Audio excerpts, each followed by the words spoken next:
നല്ലവണ്ണം റിലാക്സ് ചെയ്യും.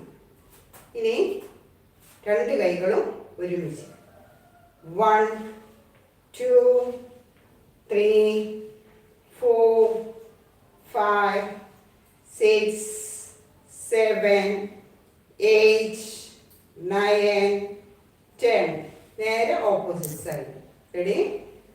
1 2 3 4 5 6 7 8 9 10.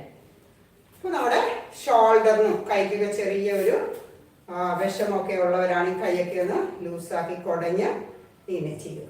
ഓക്കെ. അപ്പോൾ നമ്മൾ കാലിൻ്റെ 3 എക്സസൈസ് കഴിഞ്ഞു.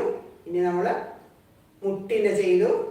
മുട്ടിന് മുകളിലേക്ക് എടുത്തു വെച്ച് ഹിപ്പിലേക്ക് കാല് വലിച്ചു വെച്ച് ചെയ്തു 5. 2 ഇവിടെ ഭാഗത്തുള്ള ചെയ്തു. 2 കൈ.